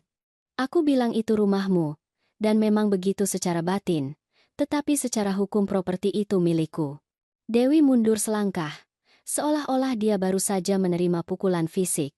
"Itu tidak mungkin benar," kata Dewi, tetapi suaranya telah kehilangan keyakinan arogan yang selalu menjadi ciri khasnya. "Arman, katakan padanya bahwa itu tidak benar. Kamu bilang padaku bahwa rumah ini milikmu, bahwa kamu membelinya dengan pekerjaanmu. Ino go do. Indan sam daranyi. Inanan daranyi. Arman mengusap rambutnya, gerakan yang aku kenali sejak dia masih kecil dan yang dia lakukan ketika dia gugup atau bingung. Aku pikir itu milikku. Mama bilang dia membantuku dengan dokumen, tetapi rumah itu milikku karena aku membayarnya setiap bulan. Dan itu milikmu, Nak," kataku, menjaga suaraku tetap tenang meskipun di dalam aku merasakan pusaran emosi. "Aku tidak pernah ingin menggunakan ini untuk melawamu. Tapi setelah bagaimana kalian memperlakukanku beberapa minggu terakhir, setelah didorong keluar dari hidupmu seolah-olah aku tidak penting, aku pikir penting bagimu untuk mengetahui situasi yang sebenarnya. Ibu tidak bisa melakukan ini." Dewi mendekati Arman dan memegang lengannya, seolah-olah mengklaim kepemilikan. "Dia memanipulasimu, sayang. Dia menggunakan trik hukum untuk mengendalikanmu. Kamu tidak melihatnya. Ini persis yang aku katakan padamu tentang ibumu. Dia tidak bisa melepaskan kendali atas hidupmu." Aku memanipulasi. Ulangku, merasakan kemarahan mulai merembes melalui ketenanganku. Dewi, aku diam selama berbulan-bulan sementara kamu menghinaku secara halus. Sementara kamu membuatku merasa seperti penyusup dalam kehidupan anakku sendiri. Aku telah menanggung komentar-komentarmu, aturanmu yang tidak masuk akal. Caramu memperlakukanku seolah-olah aku adalah seorang wanita tua bodoh yang tidak mengerti apa-apa. Dan aku tidak mengatakan apa-apa karena aku tidak ingin menimbulkan masalah antara kamu dan Arman. Ma, Arman mencoba menyela, tetapi aku mengangkat tangan. Tidak, Arman. Biarkan aku selesai. Aku sudah terlalu lama diam. Dewi, kamu masuk ke kehidupan anakku dan secara sistematis mulai menjauhkanku. Kamu mengubah setiap kunjunganku menjadi masalah, setiap panggilan menjadi gangguan, setiap isyarat cinta menjadi sesuatu yang tidak pantas. Kamu membuatku merasa bersalah karena mencintai anakku, karena ingin menghabiskan waktu bersamanya, karena menjadi bagian dari hidupnya. Aku hanya melindungi pernikahanku, jawab Dewi, tetapi suaranya terdengar defensif sekarang. Kurang yakin. Ibu tidak mengerti betapa sulitnya membangun hubungan ketika ibunya terus-menerus ikut campur. Unquote, I have a difference nine. Then quote the difference nine. Ikut campur? Aku ikut campur ketika aku datang mengunjungi kalian 2 kali seminggu, ketika aku membawa makanan yang aku siapkan dengan cinta, ketika aku hanya ingin melihat anakku dan memastikan dia baik-baik saja? Ya, teriak Dewi, dan untuk pertama kalinya aku melihat topeng ketenangannya benar-benar retak. Ya, ikut campur, karena Arman tidak pernah bisa sepenuhnya fokus pada kami. Dia selalu memikirkanmu, merasa bersalah jika dia tidak meneleponmu, khawatir tentang apakah kamu baik-baik saja. Aku butuh dia menempatkanku sebagai yang utama, bahwa hubungan kami adalah prioritasnya. Tapi itu tidak akan pernah terjadi selama kamu terus hadir dalam hidupnya. Jadi ini selalu tentang kecemburuan, kataku, merasakan kejelasan mutlak. Ini bukan tentang batasan sehat atau tentang kedewasaan. Ini tentang kamu ingin menghapusku dari persamaan karena kamu tidak tahan Arman mencintaiku dengan baik. Aku tidak mengatakan itu. Kamu tidak perlu mengatakannya. Kamu menunjukkannya dengan setiap tindakan. Dan yang terburuk dari semuanya adalah kamu meyakinkan anakku bahwa akulah masalahnya, bahwa cintaku adalah beban. Arman akhirnya berbicara, dan suaranya terdengar lelah. Kalah, Ma. Aku tidak pernah berpikir cintamu adalah beban. Hanya saja, Dewi memiliki beberapa poin yang valid tentang batasan, dan aku ingin membuat pernikahan kami berhasil. Dengan mengorbankan hubunganmu denganku, tanyaku, merasakan air mata mulai menumpuk di mataku, tetapi menolak untuk membiarkannya jatuh. Apakah harga itu sepadan, Arman? Apakah sepadan mengorbankan hubungan dengan wanita yang membesarkanmu sendirian, yang bekerja lembur untuk membiayai sekolahmu, yang ada di setiap momen penting dalam hidupmu, hanya untuk membuat wanita yang melihatmu sebagai milik pribadinya bahagia? Bukan begitu, protes Dewi. Aku mencintai Arman. Semua yang aku lakukan adalah karena aku mencintainya dan menginginkan yang terbaik untuknya. In the light of that tuna, in the light of this weight in this way. And that is now Nudazayam. Jika kamu benar-benar mencintainya, kataku, menatapnya langsung di mata, kamu tidak akan mencoba mengisolasinya dari orang-orang yang juga mencintainya. Cinta sejati tidak mengharuskan menghapus semua orang lain dari gambaran. Cinta sejati itu murah hati, inklusif, percaya diri. Ada keheningan tegang. Arman menatap lantai, tidak mampu menahan tatapan salah satu dari kami. Dewi bernapas terengah-engah, jelas mencoba mempertahankan kendali emosinya. Dan aku berdiri di sana, di pintu masuk rumah yang aku beli untuk anakku, merasa lebih kuat dan lebih sedih daripada yang aku rasakan selama bertahun-tahun. Lalu, apa yang akan kamu lakukan? Tanya Dewi akhirnya, dan dalam suaranya ada sesuatu yang baru. Takut. Apakah kamu akan mengusir kami dari rumah? Apakah itu yang kamu inginkan? Meninggalkan anakmu di jalan hanya untuk membuktikan kepada kami bahwa kamu memiliki kekuasaan? Tidak. Jawabku dengan tenang. Aku tidak akan pernah melakukan itu.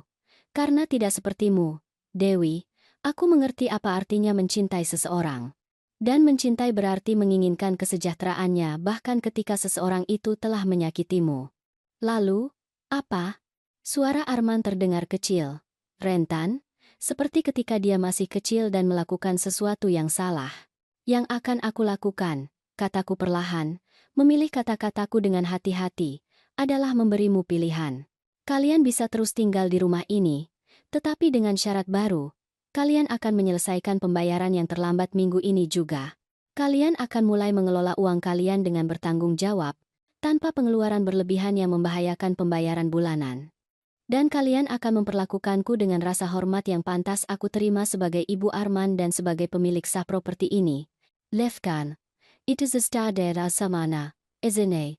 Dan jika kami tidak menerima syarat-syarat itu, tanya Dewi dengan kilatan tantangan terakhir, maka aku akan menggunakan hak hukumku untuk mengambil kembali propertiku.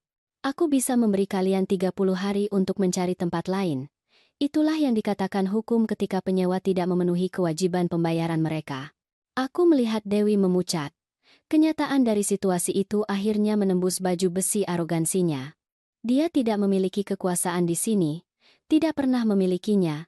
Semua kendali yang dia pikir dia miliki atas situasi itu adalah ilusi, fantasi yang dibangun di atas asumsi yang salah. Itu pemerasan, katanya dengan suara bergetar. Tidak, koreksiku.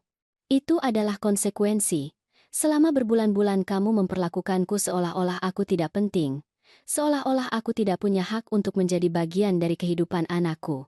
Kamu telah menghinaku, meremehkanku, mendorongku sampai kamu pikir aku telah pergi selamanya. Tetapi ternyata aku memang penting, dan aku memang punya hak, dan aku tidak akan lagi membiarkan siapapun membuatku merasa sebaliknya.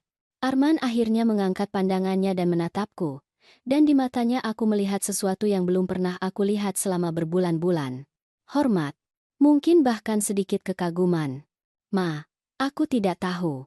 Aku tidak menyadari betapa buruknya Dewi memperlakukan Mama. Atau mungkin aku menyadarinya, tapi aku tidak mau melihatnya karena lebih mudah menyalahkan Mama. Aku tahu, Nak, kataku dengan lembut.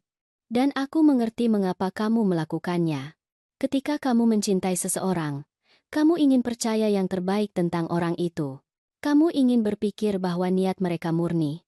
Tetapi cinta tidak seharusnya mengharuskan kamu mengorbankan hubungan penting lainnya dalam hidupmu. Dewi melangkah menuju Arman, tetapi dia sedikit menjauh. Itu adalah gerakan kecil, hampir tak terlihat, tetapi aku menyadarinya, dan Dewi juga menyadarinya. Aku melihat kepanikan melintas di wajahnya. Arman, sayang, dia mencoba memisahkan kita. Kamu tidak melihatnya. Semua ini adalah manipulasi agar kamu meragukan aku, agar kamu meragukan kami. Tidak, Dewi. Suara Arman tegas sekarang. Mamaku tidak mencoba memisahkan kita. Kamu sudah melakukannya dengan memaksaku memilih antara kalian sejak awal. Aku hanya terlalu buta untuk melihatnya. I decided, I'd another this, and the next time Dad. Apa yang kamu katakan? Suara Dewi naik nadanya, mendekati histeria. Apakah kamu mengatakan bahwa kamu percaya padanya daripada padaku? Istrimu? Aku mengatakan. Arman menarik napas dalam-dalam, bahwa aku telah mengabaikan banyak hal karena aku tidak ingin menghadapinya. Seperti fakta bahwa setiap kali Mama menelepon, kamu memutar matamu. Atau bagaimana kamu selalu menemukan alasan untuk mempersingkat kunjungannya. Atau bagaimana kamu dengan sengaja melupakan mengundangnya ke acara keluarga. Aku melakukan itu untuk kita. Tidak. Arman menyela. Kamu melakukannya untuk dirimu sendiri, karena kamu ingin memiliki kendali penuh atas hidupku, atas hubunganku, atas setiap aspek keberadaanku. Dan aku membiarkanmu melakukannya karena aku pikir begitulah seharusnya menjadi suami yang baik.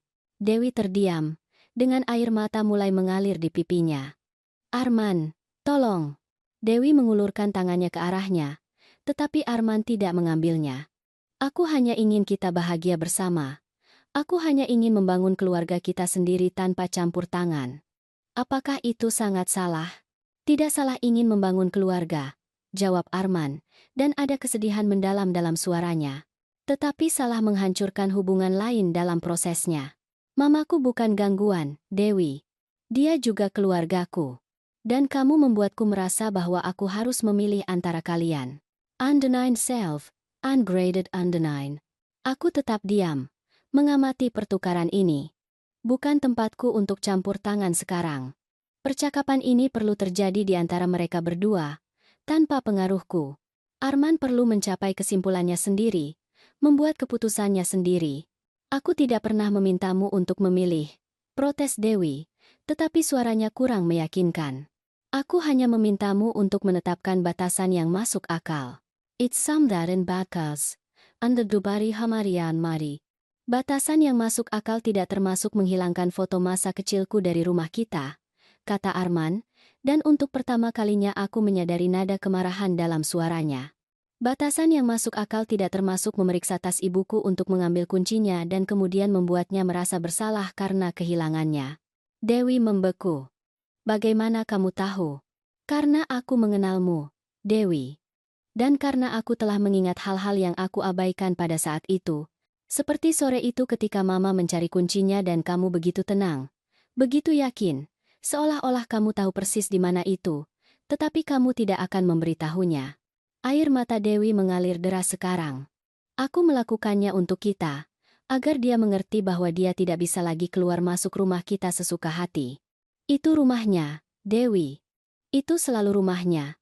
Dan aku memberinya izin untuk masuk kapanpun dia mau karena dia ibuku dan karena aku percaya padanya. Yang tidak benar adalah kamu membuatnya merasa seperti seorang kriminal karena menggunakan hak itu. Aku mendekati Arman dan meletakkan tanganku di bahunya. Dia berbalik untuk menatapku dan aku melihat matanya juga basah. Nak, aku tidak datang ke sini untuk menghancurkan pernikahanmu, kataku dengan lembut. Aku datang karena aku perlu mengambil kembali beberapa barangku yang ada di garasi. Dan ya, aku juga datang karena aku ingin mengerti mengapa aku didorong keluar dari hidupmu begitu sepenuhnya. Tapi hal terakhir yang aku inginkan adalah kalian berpisah karena aku. Itu tidak akan menjadi salah Mama, kata Arman, menyeka matanya dengan punggung tangan. Itu akan menjadi salah keputusan yang aku ambil. Hal-hal yang aku izinkan. Karena tidak membela orang yang paling mencintaiku di dunia ini. Aku juga mencintaimu, Isak Dewi. Arman, aku sangat mencintaimu. Aku tahu aku membuat kesalahan. Aku tahu aku terlalu jauh. Tapi itu semua karena aku takut kehilanganmu. Takut ibumu akan lebih penting dariku. Cinta seorang ibu dan cinta seorang istri itu berbeda, Dewi, kataku, menatapnya langsung. Mereka tidak bersaing satu sama lain. Mereka tidak eksklusif. Aku tidak pernah ingin menggantikanmu di hati Arman. Aku hanya ingin mempertahankan tempatku sebagai ibunya. Tetapi kamu melihatnya sebagai kompetisi yang harus kamu menangkan dengan segala cara. Dewi menutupi wajahnya dengan tangan. Bahunya bergetar karena isak tangis. Untuk pertama kalinya sejak aku mengenalnya, aku melihatnya rentan, dilucuti dari baju besi kendali dan keyakinan yang selalu dia kenakan. Dan terlepas dari semua yang telah dia lakukan padaku, aku merasakan sedikit kasih sayang untuknya. Dewi, kataku lembut, menunggu dia menurunkan tangannya dan menatapku. Aku bukan musuhmu. Tidak pernah. Tetapi aku juga tidak akan membiarkanmu memperlakukanku seperti itu. Jika kamu ingin membangun hidup dengan anakku, kamu harus menerima bahwa aku adalah bagian dari kisahnya, bagian dari siapa dia. Dan itu tidak mengurangi apapun darimu. Itu hanya memberimu keluarga yang lebih besar. Dia menatapku dengan mata merah dan bengkak. Aku tidak tahu apakah aku bisa melakukannya. Aku tidak tahu apakah aku bisa membaginya. Enforcen, I weigh you a ton data grace. Kalau begitu itu adalah percakapan yang perlu kamu lakukan dengan Arman. Jawabku, karena dia pantas mendapatkan pasangan yang tidak memaksanya memilih antara keluarganya dan pernikahannya. Dia pantas mendapatkan seseorang yang mencintai semua bagian dari dirinya, termasuk fakta bahwa dia adalah putra Siti Godines. Arman mendekati Dewi dan mengambil tangannya di antara tangannya. Nat, aku perlu kamu mengerti sesuatu. Mamaku akan selalu penting dalam hidupku. Itu tidak berarti kamu kurang penting. Tetapi jika kamu tidak bisa menerima itu, jika kamu tidak bisa menemukan cara untuk memiliki hubungan yang saling menghormati dengannya, maka kita punya masalah serius yang perlu kita selesaikan. Kamu memberiku ultimatum, tanya Dewi dengan suara bergetar. Aku jujur tentang apa yang aku butuhkan agar pernikahan ini berhasil, jawab Arman. Itu bukan ultimatum. Itu adalah kenyataan. Dan aku pikir jauh di lubuk hati kamu selalu tahu itu. Itulah mengapa kamu bekerja sangat keras untuk menjauhkanku dari Mama, Karena kamu tahu bahwa jika aku benar-benar memperhatikan bagaimana kamu memperlakukannya, aku tidak akan setuju dengan itu. Dewi terdiam lama, memproses kata-kata Arman. Akhirnya, dia menyeka air matanya dan menarik napas dalam-dalam. Aku butuh waktu, katanya dengan suara pecah. Aku perlu berpikir. Ini terlalu banyak untuk diproses saat ini. Inextwelvagen, Aresnadaran. Tidak apa-apa, kata Arman. Ambil waktu yang kamu butuhkan. Tetapi sementara itu, kita akan menghormati syarat yang ditetapkan Mama. Kita akan membayar hipotek yang terlambat minggu ini. Dan kita akan lebih berhati-hati dengan pengeluaran kita. Dewi mengangguk lemah dan berjalan menuju mobil tanpa berkata apa-apa lagi. Dia duduk di kursi penumpang dan menutup pintu, menatap lurus ke depan dengan ekspresi bingung. Arman berbalik ke arahku. Ma, aku minta maaf. Aku minta maaf karena tidak melihat apa yang terjadi. Aku minta maaf karena membuat Mama merasa tidak diterima dalam hidupku. Aku minta maaf untuk semuanya. Aku memeluknya saat itu. Anak yang telah tumbuh begitu besar tetapi yang pada saat itu terasa lagi seperti anak kecilku. Aku juga minta maaf, Nak. Aku minta maaf karena tidak berbicara lebih awal, karena tidak membela tempatku dengan lebih kuat. Tetapi aku juga mengerti bahwa kamu mencoba membuat pernikahanmu berhasil. Dan itu penting. Tidak dengan mengorbankan kehilangan Mama, kata Arman, mempererat pelukannya. Seharusnya tidak pernah dengan biaya itu. Kami tetap seperti itu sebentar. Dalam diam, menyembuhkan sedikit dari semua kerusakan yang telah menumpuk selama berbulan-bulan. Ketika kami berpisah, Arman memiliki ekspresi yang lebih tenang, lebih jernih. Apa yang sebenarnya Mama lakukan di sini? Tanyanya dengan senyum kecil. Mama bilang Mama datang untuk kotak-kotak Mama, tapi aku curiga ada sesuatu yang lain. Aku datang untuk mengambil kembali sedikit martabatku. Aku mengakui. Dan ya, juga untuk memahami situasi dengan lebih baik, aku menemukan surat bank secara tidak sengaja ketika aku berada di kantor. Aku tidak menguping dengan sengaja, tetapi ketika aku melihatnya, aku perlu tahu lebih banyak. Aku pikir aku sudah melakukan pembayaran, kata Arman, mengusap rambutnya lagi. Tetapi setelah memeriksanya sekarang, aku pikir Dewi dan aku memiliki beberapa pengeluaran besar bulan ini dan dia pasti menggunakan uang itu untuk hal-hal lain. Berpikir bahwa kami bisa menggantinya nanti. Itu tidak disengaja. Itu hanya tidak bertanggung jawab. Yang penting adalah kalian menyelesaikannya, kataku. Aku bisa membantu kalian bulan ini, jika perlu. Tetapi setelah ini, kalian perlu memiliki percakapan serius tentang keuangan dan prioritas kalian. Injustice Pariazan, Gastamandiria Deden. Kami akan melakukannya, janji Arman. Dan Ma, tentang rumah, aku tidak tahu itu masih atas nama Mama. Aku pikir pada suatu saat kami sudah melakukan perubahan. Aku akan melakukannya. Aku mengakui. Aku berencana untuk mentransfer properti itu atas namamu untuk ulang tahunmu yang ke-30. Sebagai hadiah, sebagai cara untuk mengatakan bahwa kamu sudah sepenuhnya dewasa dan bertanggung jawab atas hidupmu sendiri. Tetapi setelah semua yang terjadi, aku senang aku belum melakukannya. Arman mengangguk. Mengerti. Apakah Mama masih berencana melakukannya? Akhirnya. Tergantung. Jawabku jujur. Tergantung pada bagaimana hal-hal berkembang mulai sekarang. Tergantung pada kamu belajar menyeimbangkan kehidupan pernikahanmu dengan hubunganmu denganku. Tergantung pada banyak hal. Itu adil, kata Arman. Hari-hari berikutnya terasa aneh, penuh dengan ketegangan yang menanti. Arman menepati janjinya dan menyelesaikan pembayaran hipotek yang terlambat, menggunakan tabungan daruratnya dan mengurangi pengeluaran yang tidak perlu secara drastis. Dia meneleponku untuk mengonfirmasi bahwa uang itu telah disetor, dan dalam suaranya ada campuran rasa malu dan tekad yang mengingatkanku pada anak yang bertanggung jawab yang aku besarkan, sebelum Dewi datang mengaburkan penilaiannya. Dewi, pada bagiannya, benar-benar diam. Dia tidak meneleponku, tidak mengirim pesan, tidak mencoba pendekatan apapun. Arman memberitahuku bahwa dia sedang memproses semuanya dengan caranya sendiri, pergi ke terapi individu untuk mengatasi ketidakamanannya dan pola perilaku pengendaliannya. Itu adalah langkah pertama, meskipun aku tahu jalan akan panjang. 2 minggu setelah konfrontasi, aku akhirnya menerima telepon dari Dewi. Naluri pertamaku adalah tidak menjawab, tetapi sesuatu membuatku menekan tombol hijau. Siti, suaranya terdengar berbeda, lebih kecil, dilucuti dari keyakinan arogan yang selalu menjadi ciri khasnya. Apakah ibu punya waktu untuk bicara? Aku ingin bertemu ibu. Jika ibu bersedia. Kami sepakat untuk bertemu di kedai kopi netral, tempat di mana tidak ada yang memiliki keuntungan teritorial. Aku tiba 15 menit lebih awal dan memesan kopi hitam, mengamati melalui jendela sambil menunggu. Ketika Dewi masuk, aku hampir tidak mengenalinya. Rambutnya diikat ekor kuda sederhana, tanpa riasan, mengenakan jeans dan blus kasual. Dia tampak lebih muda, lebih rentan. Dia duduk di depanku dan memesan teh kamomil. Ada keheningan canggung sementara kami menunggu minuman kami. Ketika akhirnya tiba, Dewi melingkarkan tangannya di sekitar cangkir hangat dan menarik napas dalam-dalam. Aku tidak tahu harus mulai dari mana.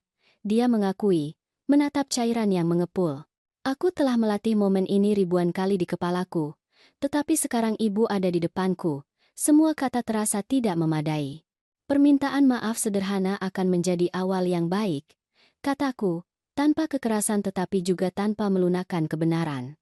Aku minta maaf, katanya segera, mengangkat pandangannya untuk menatap mataku. Aku sangat minta maaf, Siti. Aku minta maaf karena telah memperlakukan ibu seperti itu. Aku minta maaf karena telah mencoba menjauhkan ibu dari anak ibu. Aku minta maaf untuk setiap komentar kejam, setiap penghinaan halus, setiap momen di mana aku membuat ibu merasa tidak diterima. Kata-kata itu terdengar tulus, tetapi aku telah belajar untuk berhati-hati. Mengapa kamu melakukannya, Dewi? Itu adalah bagian yang masih belum aku mengerti. Apa yang aku lakukan padamu sehingga pantas menerima perlakuan itu? Dia menundukkan pandangannya lagi, dan aku melihat air mata mulai menumpuk di matanya. Ibu tidak melakukan apa-apa. Itulah intinya. Ibu sempurna. Ibu adalah ibu yang sempurna yang telah membesarkan pria yang sempurna. Dan aku berasal dari keluarga yang berantakan. Ayahku meninggalkan kami ketika aku berusia 8 tahun. Ibuku menghabiskan sisa masa kecilku dengan pahit, memberitahuku untuk tidak pernah sepenuhnya percaya pada pria manapun, bahwa semua orang pada akhirnya akan pergi. Dia berhenti sejenak untuk menyeka air matanya. Ketika aku bertemu Arman, dia berbeda dari semua pria yang pernah aku kenal. Dia baik, penuh perhatian, setia, dan dia memiliki hubungan yang indah ini dengan ibu, koneksi yang belum pernah aku miliki dengan ibuku sendiri. Dan alih-alih mengagumi itu, aku melihatnya sebagai ancaman. Ancaman terhadap apa? Tanyaku lembut. Terhadap keamananku. Terhadap tempatku dalam hidupnya. Aku pikir jika dia sangat mencintai ibu, pada akhirnya dia akan menyadari bahwa aku tidak cukup baik. Bahwa dia akan membandingkan cinta kami dengan cinta yang dia miliki untuk ibu dan aku akan kalah. Jadi aku memutuskan untuk menghilangkan persaingan. Menjauhkannya dari ibu sehingga dia hanya memilikiku.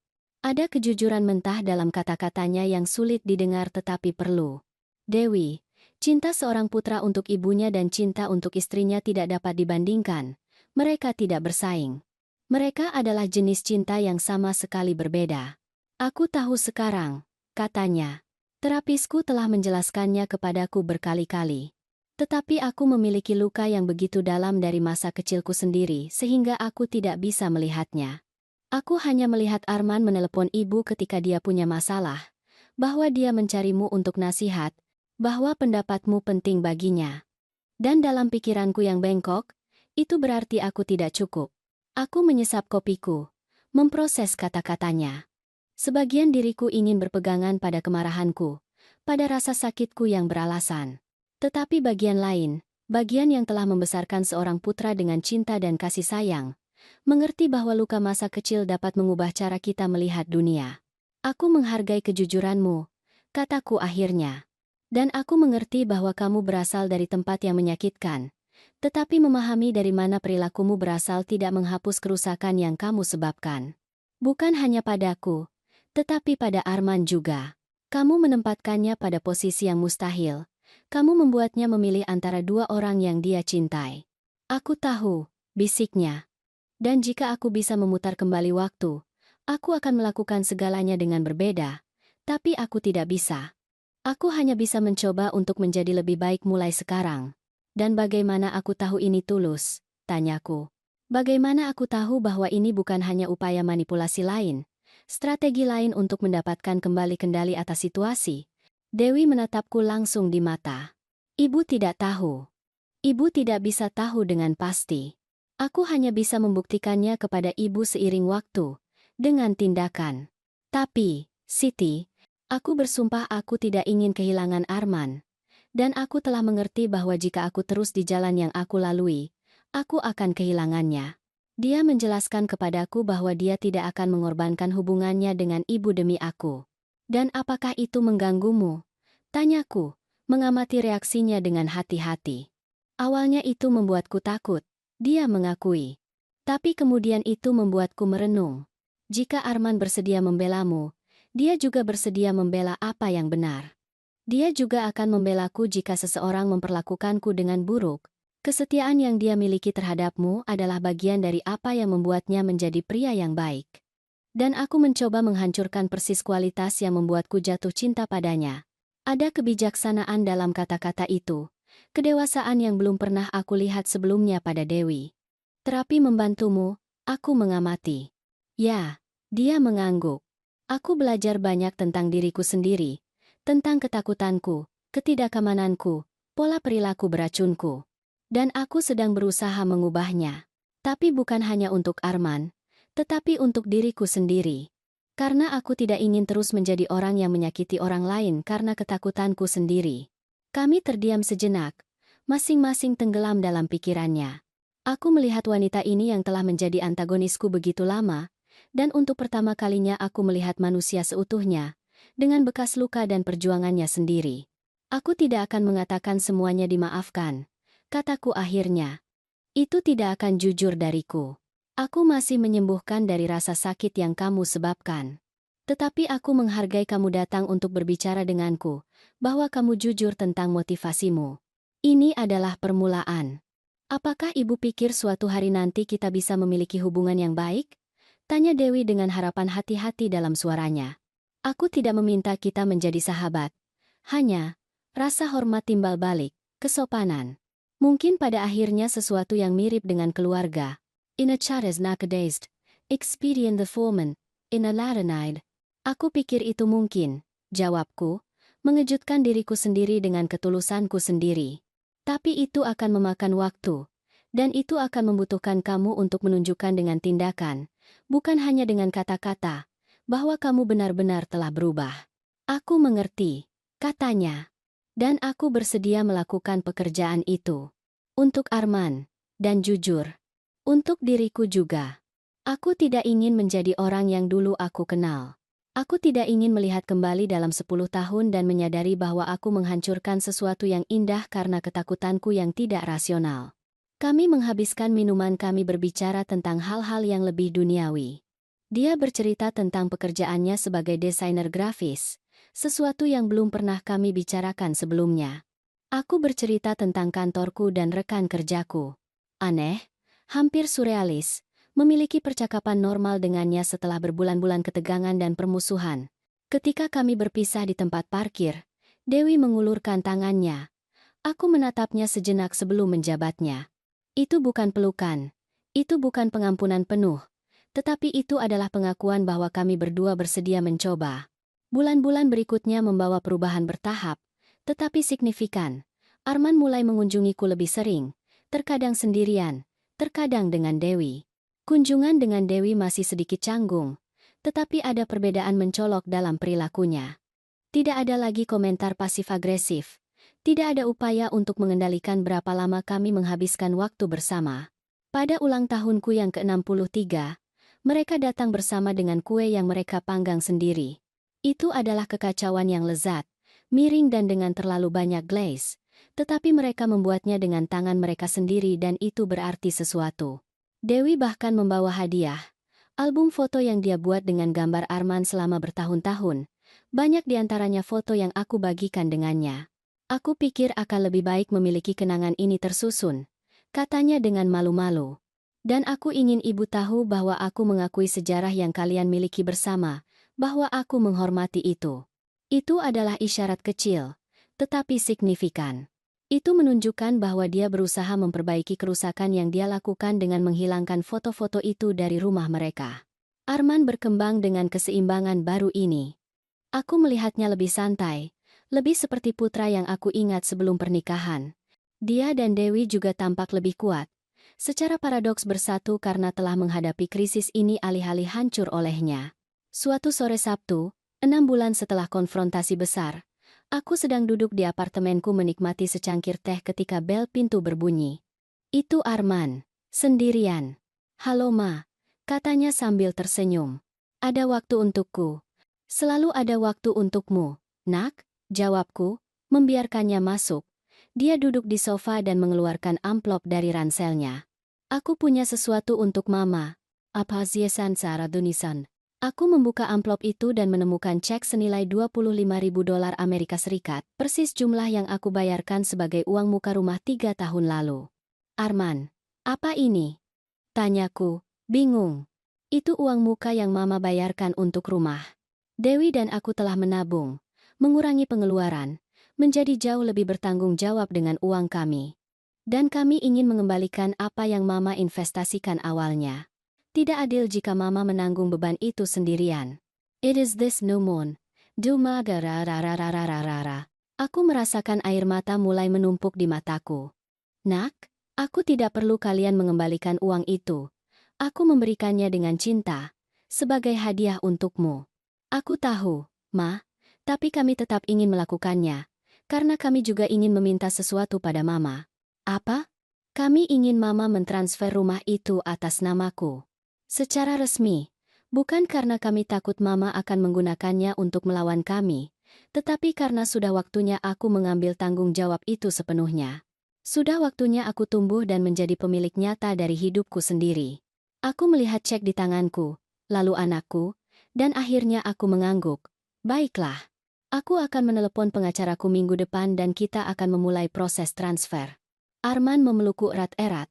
"Terima kasih, Ma. Untuk semuanya. Karena sudah membeli rumah. Karena tidak menyerah padaku. Karena sudah mengajariku apa artinya cinta tanpa syarat. It's not cheers, the like sense of bone. On centenary too, on the spread too." "Terima kasih padamu," jawabku. "Karena akhirnya melihatku. Karena membelaku. Karena menemukan keseimbangan yang kita semua butuhkan." Malam itu, setelah Arman pergi, aku duduk di balkonku memandangi kota yang diterangi lampu. Aku memikirkan semua rasa sakit yang telah aku lalui. Air mata yang tumpah. Malam-malam tanpa tidur bertanya-tanya apakah aku telah kehilangan anakku selamanya. Tetapi aku juga memikirkan kekuatan yang telah aku temukan dalam diriku. Martabat yang telah aku dapatkan kembali dengan menolak untuk terus diinjak-injak. Aku telah belajar bahwa cinta tidak mengharuskan mengorbankan harga dirimu, bahwa membela batasanmu tidak membuatmu kurang penyayang, bahwa terkadang demonstrasi cinta terbesar adalah mengajari orang lain bagaimana mereka harus memperlakukanmu. Rumah itu, properti yang telah aku beli dengan begitu banyak pengorbanan dan cinta, akhirnya akan beralih ke nama Arman. Tetapi pelajaran yang kami pelajari bersama, itu tidak dapat ditransfer dengan dokumen hukum apapun. Pelajaran tentang rasa hormat, tentang keluarga, tentang keseimbangan antara cinta anak dan cinta pasangan, itu akan hidup dalam diri kami selamanya. Dan sementara angin malam yang sejuk membelai wajahku, aku tersenyum, karena aku telah memenangkan sesuatu yang jauh lebih berharga daripada rumah atau dokumen hukum. Aku telah mendapatkan kembali martabatku. Aku telah mendapatkan kembali tempatku dalam kehidupan anakku, dan aku telah membuktikan, baik kepada Dewi maupun diriku sendiri, bahwa seorang ibu yang mencintai dengan kuat juga bisa membela diri dengan gigih.